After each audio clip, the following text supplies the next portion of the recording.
Welcome back to my channel, Miss Hollow Stories. Today's stories is about a truck driver. He was just another trucker, used to long roads, empty highways, and silent nights.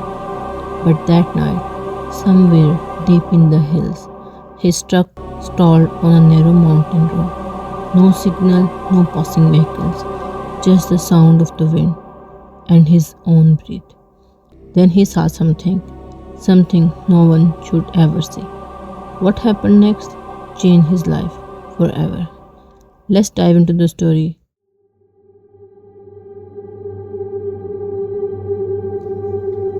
I'm a truck driver, and this incident happened to me just a few days ago. I'm from Sindh, Pakistan. There's a place near Thatta with an old cemetery called Makli, which is considered one of the most haunted places in the world. It's said that one should avoid going there at night as much as possible. Many terrifying stories were well known among us truck drivers, especially those who travel at night to deliver goods through that area. Our usual truck route runs from nearby cities. We neither go beyond that nor off the main path. A few days ago, we received a loading order near Thatta. I had a co-driver with me who was driving while I sat beside him in the passenger seat. We were supposed to head toward Hyderabad and the road passed through Kotli, from where we would merge onto the main highway. Other drivers had warned us not to take that route at night. They said if we get late, we should stop somewhere behind, but not proceed any further. This was our first time on that route. We loaded the truck from a place about 50 kilometers before Makli. By the time we reached the outskirts of the city, it was around 9. Heavy trucks are not allowed inside the city at night, so there's bypass road built over a hilly area. Due to the truck's weight, climbing the hill was difficult. Our truck had to shift into second gear to go up. Once we crossed the slope and reached a junction, it felt like something came under our truck. It jolted hard, even though the road was completely clear. The truck stopped. My co-driver turned to me and said, "Abdullah, what just happened?" I replied, "How would I know?" He asked me to check underneath. I got out and looked, but there was nothing. Only the marks from sudden braking were visible. I checked ahead and behind. Still nothing. When I got back in, I told him, "There is nothing there." He restarted the truck a little further ahead. We started smelling something burning from inside, like rubber or tires. He stopped again. When we looked out the window, smoke was rising from one of the tires. I said, "The wheel must have overheated." The road was completely deserted, not a single vehicle around, silence everywhere. That's when we remembered the warning other drivers had given us before we took this trip. Before departure, we had checked all the tires carefully. It had only been about 20 kilometers. Tires don't heat up like that so quickly. We got out to check. When we touched the wheel, it was burning hot like lava. We couldn't understand what was going on, so we decided to wait a while and let the tire cool down. Then we would lift the truck with the jack and inspect it properly. We waited about 20 minutes. After that, we locked the front end of the truck and about to jack up the overheated tire. As I sat down next to the wheel, I suddenly felt like someone was watching me from behind the tire. I looked up and I saw a pair of green glowing eyes staring right at me from behind the wheel. Terrified, I jumped up and ran in the direction see what it was. When I went to check, there was no one there. My co driver asked me what happened. I said, someone was here watching me. He replied, why are you trying to scare me? But the truth is, I was already terrified myself. I came back and started working on the tire again. That's when I felt someone tug on the back of my shirt. I turned around immediately, but no one was there. My co driver asked, what's wrong? Why did you stop? I told him, someone just pulled me. We both started getting frustrated at each other. He thought I was messing with him, trying to scare him for no reason. And I was getting angry because something was clearly happening to me and he refused to believe me. Then it happened again. I felt someone was pulling me. I told my co driver again. He got annoyed and said, stop acting crazy and just finish the job quickly. I stayed quiet and got back to work. As I lifted the truck with the jack and tried to spin the wheel, it was fully locked as if the brakes were jam tight. But we had already released the brakes before we started. That's when I realized something else is going on here. I asked out loud in confusion. We had released the brakes ourselves. Then how did they get tied again? As just as I said that, something pulled me again, but this time it was so strong it threw me backward onto the ground. This time, even my co driver saw it happen. I told him, see, told you something's here. We looked around, searching in every direction, but there was nothing. We started reciting prayers and focused back on the wheel. After a while, a 10-wheeler truck pulled up next to us and stopped. Now we were scared, worried that maybe it was someone trying to rob us. The driver got out and asked, brothers, what happened? We told him, our wheel overheated. We are just fixing it and will leave soon. But then he asked something that chilled us. Okay, but why did you wave me down to stop? We both looked at each other in confusion. We said, we didn't signal you. He replied, are you too crazy or am I losing it? Someone from your truck signaled me at least 10 to 15 times. I turned to my co driver and asked, did you signal him? He said, no, I was here with you the whole time, fixing the wheel. Then the driver said, well, someone definitely waved me down from your truck. That's why I thought you were in serious trouble and stopped to help. Hearing that, my blood ran cold.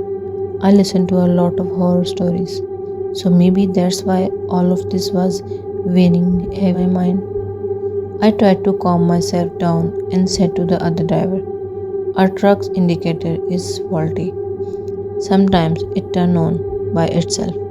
I'm sorry for the confusion and thank you for stopping and checking on us. He replied, it's okay, brother. Just get out of here as soon as you can. And if possible, stop at a hotel further ahead. Lock your truck and rest. Don't travel any further right now.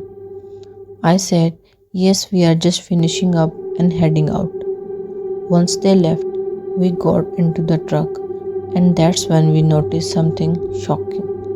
The driver's side door was wide open. I immediately told my partner, hurry up, let's get out of here. We shut the door, quickly grabbed our tools and belongings, and got ready to leave. This probably took us about 3 minutes, but when we returned to the truck, the door was open again. Not just that, the floor mats from both seats were taken out and placed on the ground outside.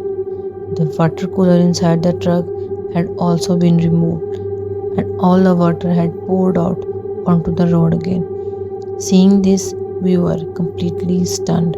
I rushed inside to check our documents and money. Drivers usually keep money for emergencies, but everything was untouched, exactly how we had left it. We quickly gathered our things, threw them into the truck, and drove off. I told my co driver, don't stop the truck anywhere, just keep driving, no matter what happens. The truck was loaded, so it was heavy, and the road was hilly, making it hard to gain speed. After some distance, I saw a girl sitting on a rock by the side of the road. I stared at her closely. She was dressed completely in white, from head to toe. Suddenly, right before my eyes, she transformed into some kind of animal and began running at an unnatural speed down the hill. She ran so fast she came right beside our truck, running alongside us. When my co driver saw this, he panicked. He lost control of the steering wheel out of pure fear. I shouted, don't hit the brakes, just keep driving as fast as you can. We both started reciting prayers. Soon we reached our tool plaza, and at that exact point, the creature ran behind a hill and vanished. Nothing unusual happened at the toll plaza, but we couldn't stop. The road was still dangerous. We kept going, and that's when we heard it. It sounded like 4 or 5 people were sitting on the top of our truck's container, banging on it furiously.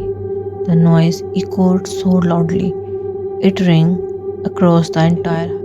We kept praying, desperate for another vehicle to pass by, some sign of other life on this god-forsaken road. But there was nothing. No lights, no traffic, no one around for miles. When I looked out of the truck, I saw 4 or 5 shadows with glowing green eyes hitting the truck's cabinet with full force, making loud, echoing noises. The driver kept pushing the truck forward. At one point, while climbing a steep hill, the truck began to overheat badly and eventually shut down. The atmosphere turned dead silence. The driver said, we need to get out and place a spot behind the tires. Otherwise, if the pressure drops, the truck could roll backward and that would cause a huge loss. The cargo we were carrying was worth millions. If something happened to it, how could we ever repay the owner? But we were so frightened that we didn't want to step out of the truck. Then suddenly, I heard footsteps. I looked outside and saw 4 or 5 figures, at least 9 to 10 feet tall, with glowing green eyes. They were coming down the hill toward us. They looked like they were wearing long coats that hung from head to toe. Their faces were nothing but darkness, except for those two green glowing eyes. They started inspecting the truck, touching the container, examining it. Then they began walking toward the cabin. I am naturally a fearful person, but somehow I gathered courage in that moment. I said to my co driver, I'm going out to speak to them. He yelled, are you crazy? They will kill you. I replied, better to face them than sit here and die of fear. Maybe they'll listen, or maybe they'll kill us. But I can't just sit here. I stepped out of the truck and walked toward the container. In a loud voice, I greeted them. There was no reply. I greeted them again. This time, one shadow peeked out from behind the truck and stared at me. Then slowly it stepped forward, cautiously like someone hiding who is now stepping out.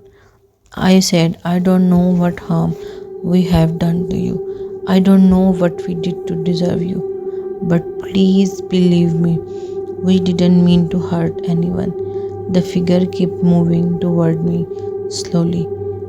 3 more shadows appeared from behind the truck. They also started approaching me, but the first one raised his hand and stopped them. He looked at me and said, "You killed my brother. When you entered the area near city, something came under your truck. That was my brother." I said, "Yes, something did came under our truck. I even got out and but I didn't see anything." He said, "My brother was passing through in the form of a dog. You ran him over." I said, "We didn't know he came from the dark side.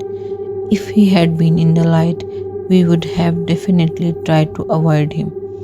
Even if he was not your brother, even if it was just a stray dog, we would never hit him on purpose. That's a terrible sin. We didn't see him. We didn't do it knowingly. But still, I'm truly sorry from the bottom of my heart. It was our first time passing through this area, and I promise we will never come here again. Please forgive us." The shadow came even closer, now right in front of me. My feet froze in place. It may sound like made up story to someone, but only the one who goes through it knows the truth. The shadow stood right in front of me and I fainted. When I regained consciousness, my co driver was splashing water on my face, trying to wake me up. He told me I had been unconscious for about 10 minutes. That creature, it had knocked me out. We were panicking. We had no water left in the cooler. That creature had thrown it all out earlier. Even the bottled water my partner had was now finished after using it all to wake me. Then suddenly we heard strange sounds from inside the truck cabin. We looked quietly and saw the same green eyed shadows playing with the truck's control. One was honking the horn, another tried starting the engine. We were terrified they might damage the truck or destroy it completely. But soon they climbed back, but soon they climbed back up the hill and disappeared. We rushed to check the truck, and to our surprise, everything was perfectly fine. The heat warning light had returned to normal. The truck cooler was full of water again. They had helped us. We sat inside, started the engine, and I looked out the window and shouted, "Thank you. You really did help us. I'm sorry again for what happened to your brother. You are really a good creature. Thank you." Then we drove off. Nothing strange happened. We reached a roadside hotel, parked the truck, and slept peacefully for the first time that night. In the morning, we resumed our journey and successfully delivered the cargo to our destination. This was my real story, not fiction, not imagination. If you enjoyed the story, don't forget to like, share, and subscribe to the channel so I can keep bringing you new spine chilling tales every weekend. Leave a sweet comment below, and if you have a personal experience or a horror story you would like to share, check out the description. You will find an email. You can send us your story on that email. See you in the next story. Take care and stay safe.